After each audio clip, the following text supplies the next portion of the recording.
My friends at Easy Cater are workplace catering pros, helping you find food for everything from daily employee meals to staff meetings and special events. Visit easycater.com/leaderassistant to find out more. Hi, my name is Sarah Howson, and today's leadership quote comes from Maya Angelou. People will forget what you said, people will forget what you did, but people will never forget how you made them feel.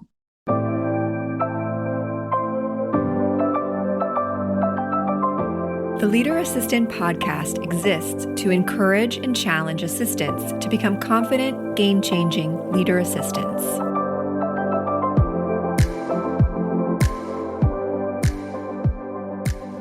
The Leader Assistant podcast is brought to you by Goody.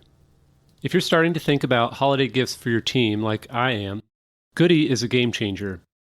They have amazing gifts that people will really love, including brands that give back to charitable causes. As a longtime executive assistant, I've always been nervous about holiday gifting season.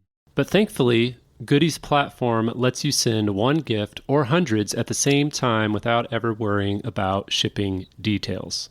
Can I get an amen? With Goody, your gift recipients provide all their shipping info, and they can even swap out your gift for another option if they prefer. It's free to start gifting, and you can get a $20 credit when you sign up. Oh, and if you mention you heard about Goody from the Leader Assistant podcast, Goody will add an extra $10 credit to your account. Go to leaderassistant.com/goody to start gifting today.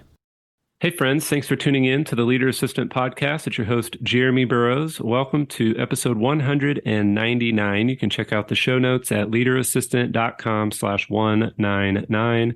leaderassistant.com/199.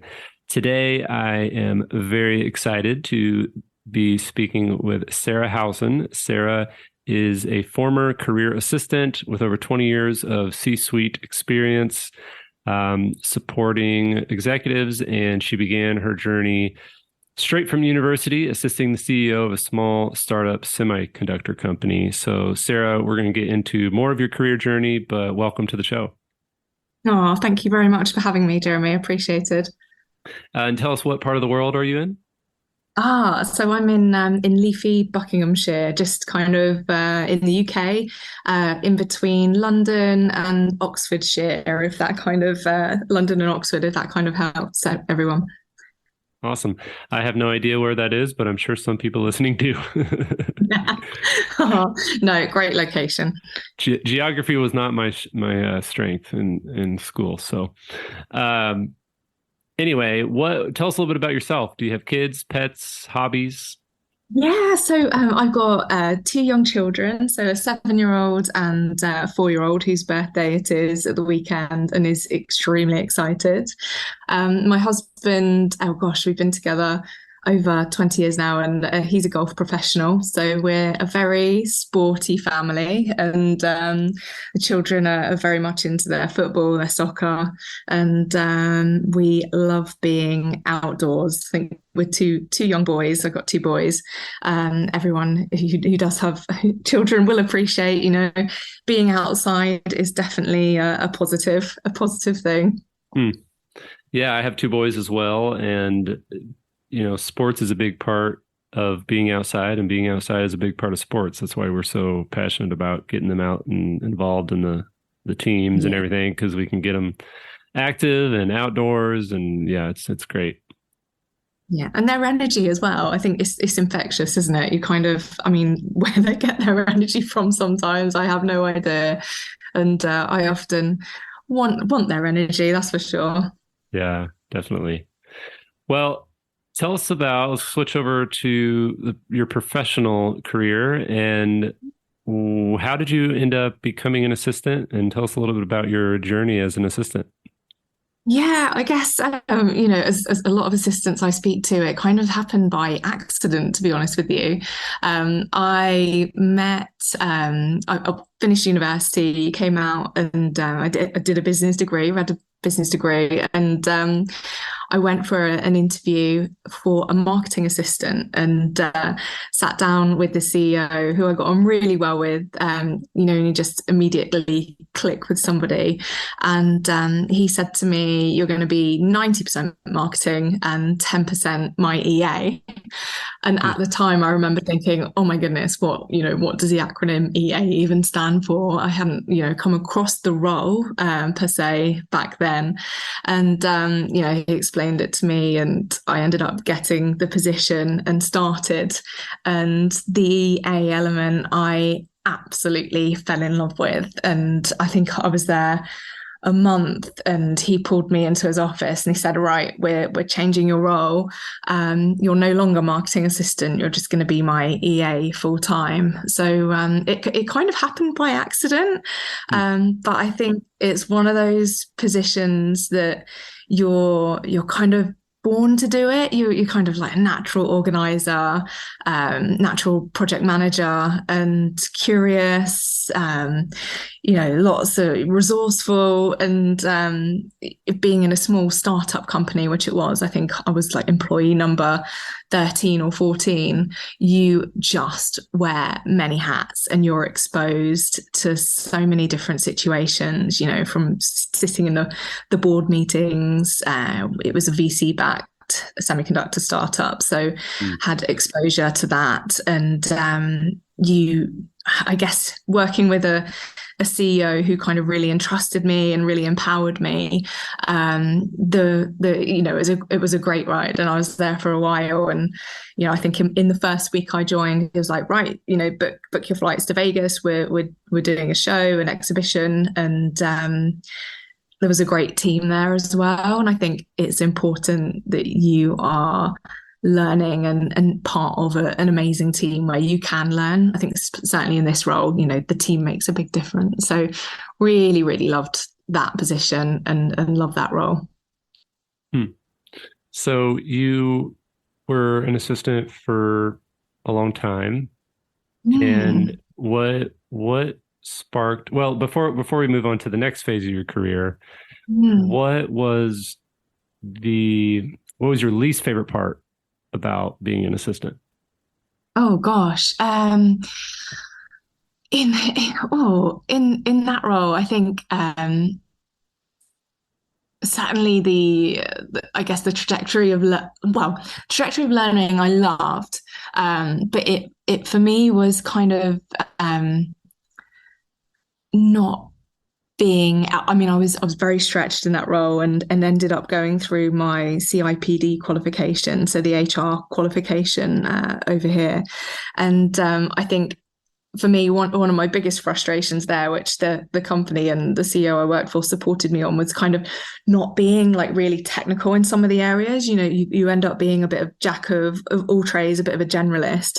And we were growing, there was quite substantial growth in those early days. And it was having that HR element and not being able to kind of know what you're talking about, be an expert in a certain area. And I think that was one of the frustrations I had, loved onboarding, kind of, loved helping from that sense, but it was understanding the contractual elements and kind of the nitty gritty details of, the legal side, etc. And I guess being, and not an expert per se, but knowing what you're talking about for all the right reasons at the right times, was definitely something that kind of left me frustrated and slightly, I guess, on the back foot at times. And I don't know, it's that kind of wanting to be part of everything and know as much as you can about something and feel comfortable and confident. That was an element for me. On the flip side, what was your favorite part throughout your years of being an assistant? My favorite is, I think, like some of the stakeholder relationship building, getting to know really incredible, smart, intelligent people. And I think, some of the team members and some of the team that I worked with have taught me so much. And I think you get to learn every day in this role. It never gets boring. You've also got the variety, and you just don't know what any day is going to bring to you. And I think some people thrive on that and love that element of the role. And certainly, in the capacity sometimes where I'm now interviewing, it shows so much. When you say, what do you love about the role, you often can't stop great assistants talking about what they love. So I think it's that exposure, and you're in the driving seat, alongside a CEO or alongside the senior leadership team, and it's a privileged position. Not many people get to kind of see what goes on, and that's through good days and also through bad days as well. And I think, being that someone really relies on and kind of really bounces off, and you're able to kind of really support and I guess have their back almost, day in, day out, is quite a unique position, and really, definitely unique in terms of roles within an organization. Nice. So thanks for sharing. And let's talk a little bit about challenges. So specifically life challenges while at work. And you had brought up a couple of topics, and just wanted to give you a chance to chat about those.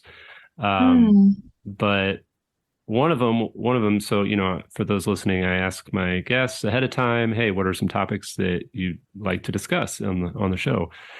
Because I've interviewed over 70 or so people, and it's hard for me to come up with topics sometimes. So I like to put the ball in my guest's court. And so anyway, you had a few really good topics that we're going to get into, but the first one that you mentioned was navigating IVF or infertility while at work. So do you want to talk about that a little bit?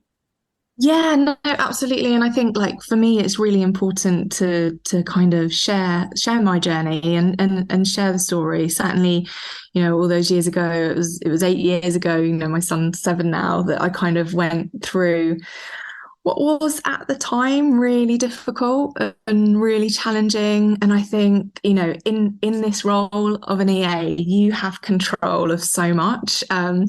You're used to being you're used to having a finger on the pulse with regards to everything. So for me, it was kind of a bit of a shock, to be honest, to kind of not have control of this huge element of my life. And obviously my husband and I had been together a while, and we were lucky in the sense that we just kind of kept going on, really lovely exotic holidays. And, after so many, we're kind of like, let's, look into this. And I guess navigating that whilst being in a full on, I was at a PLC, which is a public company, and it was an international business. So, time zones and those that know, at the C-suite level, I was supporting the CEO, the CFO at the time, and it was a full on position. I traveled with the execs and the leadership team, navigating, oh gosh, all the appointments and all the hormone, the injections, and kind of understanding and unraveling what I had to go through, which seemed unfair at the time, was really hard. And I think everyone chooses to deal with it, differently, and everyone has different issues, different protocols that they're going on, and different reasons. I chose to be open with the CEO I was working with at the time, and the CFO, and I was extremely lucky. I got amazing support, and was able to work from home those times when I was navigating all the various tests, etc. But it's not a talked about topic, certainly all those years ago, and at the time it's lonely, and lots of different feelings and emotions go through your mind, and having that support from work, from my perspective, was really fundamental. I think I was extremely lucky. I had a successful transfer, a successful round the first time, which is I'm blessed beyond belief for it to have been such a easy journey. But with all the injections and hormones, and almost puts you through depression, and I wasn't myself for a long time. But the support and knowing that if I was having an off day, it was fine to just work from home. And that was pre-COVID and pre-navigating that, that was quite a big deal, certainly for the team then. But no, forever grateful for the two execs that I worked with for that support. So yeah, how was this like a long conversation, or not long conversation, but was the timing spread out, if that makes sense? Like, or was it just kind of like, hey, by the way?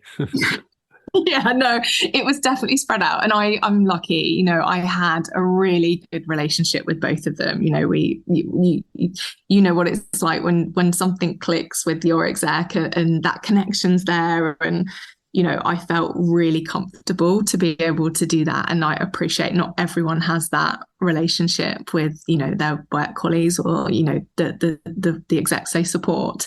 So I was really lucky. And for me, it was almost a case of, I need to navigate the next 3 months, and then we'll be going for treatment, and then, we'll have to see what happens. And I think what a lot of people don't understand is that it's such a step-by-step process, and it's such a unique kind of, each stage, you can't progress to the next stage unless each stage kind of goes successfully. And I hadn't appreciated that at the time. Science is amazing, and I am forever grateful. But my goodness, it's not straightforward. It's not just having some injections and, it all happens. It's definitely stage by stage.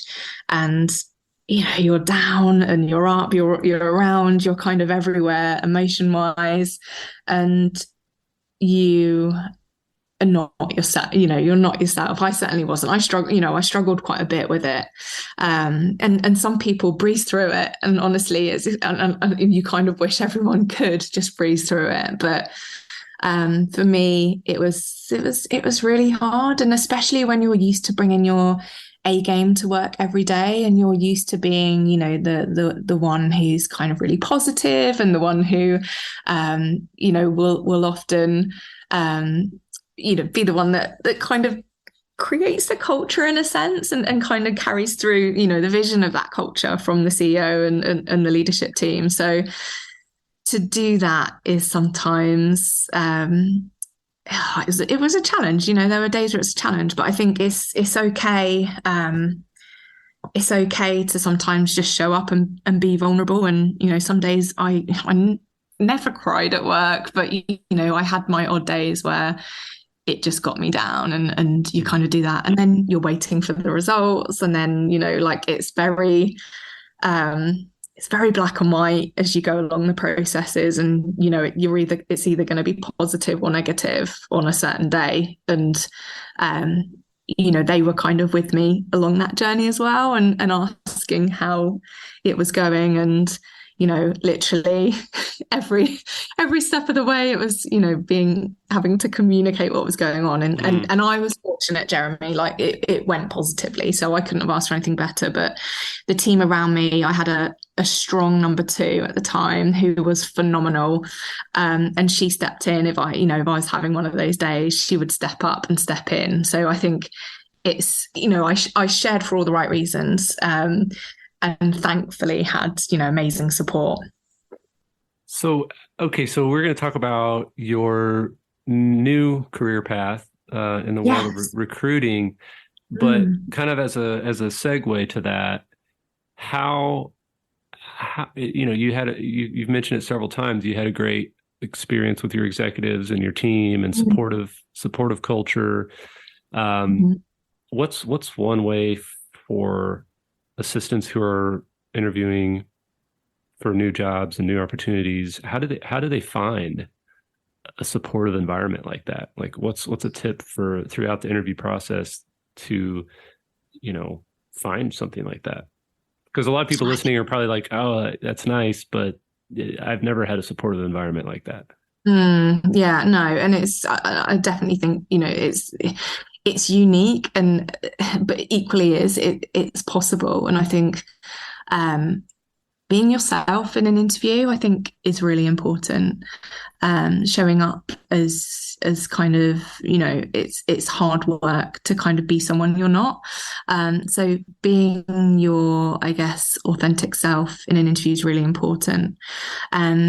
Certainly if you're, what I genuinely believe, not every role is right for everybody, and really asking a lot of questions as to kind of like what the environment's like, what it's finding those, I guess, those red flags almost, isn't it, that set alarm bells off for, certain individuals. What kind of environment do you like working in?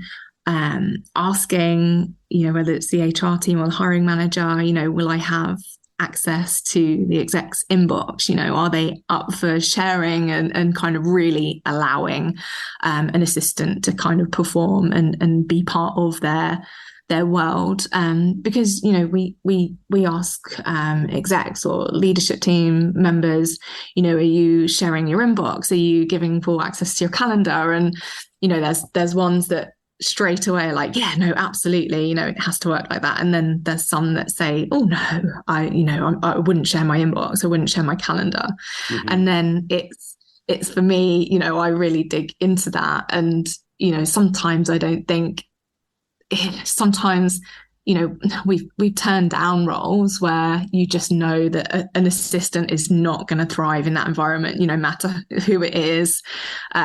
Some people are just not receptive or acceptive of the support, if that makes sense to you. I don't know, like we've come across a couple where I wouldn't put myself in that situation, and as much as I, when we get a brief from a client, I get excited. And today even I was like, we were talking about calendar management, and I was like, oh, I'd love to come into your inbox and sort your calendar and just like jump and help you. So it's finding someone, I guess, to answer your question, and really doing your research with the person you're going to support about what it looks like, what does amazing look like to them, what does great support look like to them, and finding out the detail of what you're going to be doing. Yeah, that's great tips. Any other red flags for the recruitment process? Yeah, I guess you kind of, for me, it's making sure as well that they want someone to grow in a role. And I often ask, what's the learning and development opportunities? Will they be shadowing you in board meetings? Will they be sitting in leadership team meetings? Will they be part of your leadership team? Because I think that's really important, that expectation is set at the beginning, certainly at the beginning of our process. These are career assistants. They are high performers, curious. They want and thrive on and need that kind of exposure and pressure almost. I think, in roles like this, EAs thrive on the pressure and the opportunities that get presented their way for them to kind of really showcase what they can do. They're intelligent and smart individuals who love what they do. And I think being passionate and showing that passion from interview side as well is really important. And I love nothing more than asking an EA, like, why do you love this role? What kind of, what elements are your favorite? And like I said, often you have to say, okay, that's enough, I get it.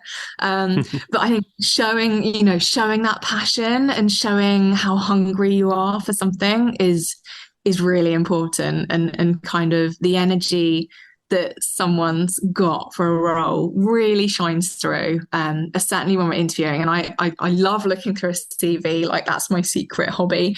And I love interviewing. So it's getting the best out of somebody and understanding what their strengths are and matching that with someone who needs those strengths, certainly. So yeah, so hope that helps. Yeah. So what's maybe, speaking of CV or resume, as also called, what's one of your best CV resume tips when assistants are looking to craft and, update their resume? I think it's like that first top half page of page one is really important. Sometimes some CVs with several pages has, some amazing experience in page two or maybe page three, name check those on in your summary, add them to, I like to see on page one, like career achievements or key career achievements. And, one of the things I draw out of assistants is some of the amazing things they've done. And to them, it's just a day in the office. But to hiring managers who don't really understand the role, and I think, have that kind of, mindset on not everyone understands the assistant role, whether it's HR or a hiring manager or even an exec or a CEO. I think a lot of the time I spend educating as well as to the possibilities of this position. Just bear that in mind when you're crafting your CV, is not everyone understands the position. So adding key career achievements where you can pick out kind of 4 or 5 really hard hitting, I guess, what's your legacy in some of the organizations you've worked in? What processes have you implemented? What have you streamlined? What have you, some days you save the day, yet no one really knows how or why or what kind of went behind that. And I think sharing those gems and those nuggets is really important. And, someone will just casually drop in, something epic, and I'm like, this needs to be on your CV right at the top because that's really phenomenal. And they're like, yeah, I suppose certainly over in the UK there's a tendency to be humble for all the right reasons, and kind of I appreciate that as a trait, but equally it's a competitive market, and making and showcasing your strengths and weaving them in at the top, make it impactful is really key and really important. Great tips. Thank you so much for sharing. So let's go back a little bit then. So how did you make the transition from being an executive assistant, administrative professional to, a recruiter? So gosh, it kind of happened naturally and through the network that I run. So when I went on maternity leave the first time, I mean, Jeremy, I went from 24/7 full on international role, traveling, constant on switch, and from there I had my first son was I guess what some people laugh and joke, he was very large. He was an 11-pound baby, so he was ginormous when he was I thought my kids were big. Mine was like 9 pounds 4 ounces or 3 ounces or something. I was like, I thought that was big.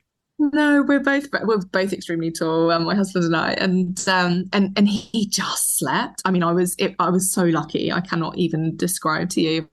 He was a hungry baby and he slept. And I think I went, I struggled when I first had him because I went from being full on, having a million things to do to almost, having a newborn baby, and I mean, I drove my husband crazy because I was like, what projects can I take on? What can I do? And, you're kind of like, I can help you. He's a golf professional. So I was like, I can do your social media. What can I do? And he was like, oh my goodness. But I set up a network. So I ventured onto Twitter of all places and found out that a lot of the networking events over here were in London at the time. And it wasn't really a thing, 8-9 years ago. But we set up, I set up a network out in Buckinghamshire, and we had a first event, and I cannot even tell you how nervous I was, but we had 60 assistants turn up at Stoke Park, and my CEO's my former CEO's wife, who's a business psychologist, she came along and did a kind of keynote speech, and I just could not believe the number of people that turned up. And I also just saw in the room everyone connect, and everyone kind of it's a lonely role sometimes. It's often a siloed position in a company. So just seeing that come together, and I think over the years I was kind of putting someone in touch with someone, or someone knew someone who needed a position. And throughout my career, I was always involved in recruitment, part of the process, and loved it. I'm definitely a people person, and I love that element of my role, throughout my career.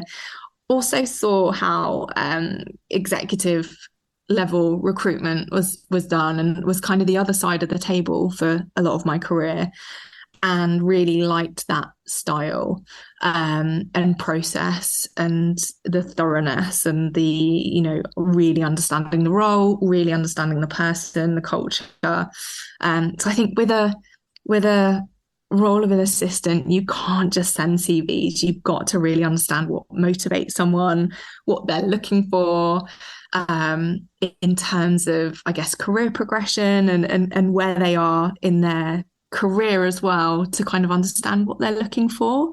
But yes, so long story short, I was kind of doing it in the background anyway, and I had my second son, which was IVF again, and thankfully that was successful, and just reevaluated. I was hitting 40 as well. Kind of was coming to that stage of my life where I really wanted to do something that I loved, and that I kind of that lit me up, and at the time, with two children, the second one was a bit of a game changer for me, which I always say to my friends, I'm like, thanks everyone, like, you could have told me, because I didn't quite realize the impact of having a second baby. Now I'm like, oh my goodness. So to navigate that as well, I wanted something that I could set up on my own. But my business partner Marianne, who I know really well, I kind of shared with her the idea and what I wanted to do, and I think you can't do things like this on your own, and we make a good partnership. We really complement each other with different skills, and I think we launched just before COVID, which was obviously the best time to start. Nice timing, right? I think literally the month before, but it stood us in good stead. And hey, if we can survive that, I think we can literally survive anything. But it's just building up a reputation, and we just want to work with people we love and people who value this position. That's like our number one criteria for when we speak with clients. You know instantly when there's respect for this role and the understanding of the value that it can bring to an organization, and they're the people that we work with and we love work with. We've got some amazing clients. Awesome. Well, let's hit a couple of those last topics that you suggested, and maybe they're kind of related. They can be related for sure, but one of them is networking. So maybe a quick tip for assistants listening who really, maybe could improve their networking opportunities and skills. And then lastly, the stepping out of your comfort zone. And again, these can be related. Maybe some people don't network well because they're introverted like me, and they prefer to stay home instead of going to a networking event. Stepping out of their comfort zone, speaking of. But yeah, what's your kind of top tip when it comes to networking as an assistant, and then stepping out of your comfort zone? Yeah, and I think with networking, gosh, if someone had told me the enjoyment and the friendships that I've made through networking, I would have done it 20 years ago. And that, when I meet younger assistants, or we've spoken at a couple of schools, that's one of the pieces of advice I always share is start networking as early as you can, because it will really enrich and really, I think, just open opportunities and open doors that perhaps you never might have even known they were there. And I think someone said to us in an interview a few weeks back, you just don't know who's watching, you don't know who you're meeting, and you don't know who you're connecting with. And it really kind of opened my eyes when I first started. And I've met, Jeremy, some amazing friends, and I think it is scary. And I always remember the CEO I worked for sent me off on a networking event on his behalf. It was at Wentworth Golf Club. It was a Department of Trade and Industry event. And now I look back, I'm like, I can't believe you sent me to that. But it was so scary. And we went around the room. It was very formal. And, you need to stand up and talk about the business, talk about why you're there, and what your, purpose is. And I did it. And obviously, when you talk about stepping out of your comfort zone, that was one of those moments that I remember from, I think I must have been like 23 years old. And it frightens the life out of me, but I did it and it was fine. But it's one of those things that I think, it's feeling comfortable, getting uncomfortable. And I'm the worst person. Sometimes I get so nervous, when I'm doing a speaking event, and I've grown to enjoy it more and more over the years, and kind of, can channel that energy, that nervous energy. But, I think trying to put that to the side and walk in, and I think, just meet one person, but get in touch with the organizer and say that you're nervous, be open, be vulnerable, and say, is there anyone you could introduce me to beforehand? Just so you know. I mean, our events, we've got a no one stands on their own policy. We've got an amazing committee who are looking out for those who are a bit nervous or who haven't been to an event before, or haven't, you can just tell from body language, and we scoop those attendees up with open arms, because it's so important to kind of help others. And I think any events that you go to, I'd love to think there's someone always kind of looking out for those first time attendees, or those who are a bit more nervous to do it. But it's rewarding, and I've got some phenomenal friendships now from the network. And what gives me the best pleasure is, someone who was really nervous, and we've had a couple, and they now what's in the room and own the room, and how are you, and their confidence has grown so much, over the number of events that they have come to. Yeah. That's awesome. Well, that's definitely great tips, great wisdom. Sarah, thank you so much for sharing.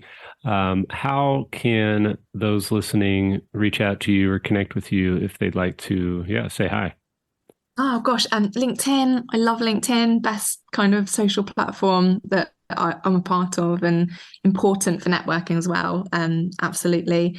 Our recruitment website is www.strategicparecruitment.com, and the network, we're just rebranding, and so it's moving from BBO PA Network to Strategic PA Network in line with the recruitment company. But I'm always up for conversations. I said earlier, I secretly love reviewing a CV, and I'm often leaving voice notes for people with just my thoughts. And I think, just to kind of finish on that note, you've got to really own and love and feel comfortable with your CV, and it's your document. And I always say, like, look at it as your own board document. You've got to feel really proud of it, and really kind of own it from the beginning. Awesome, Sarah. Well, I'll share all those links in the show notes at leaderassistant.com/199 so people can reach out. leaderassistant.com/199. Sarah, thank you so much again for being on the show. Thanks for the work that you do to help assistants find great jobs. And we appreciate it and hope to meet you in person someday. Oh, thank you very much. It's been an absolute pleasure. And really appreciate it. Thank you, Jerry.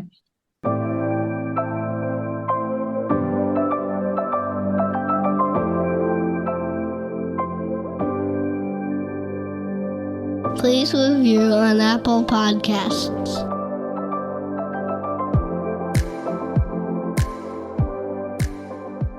GoBulls.com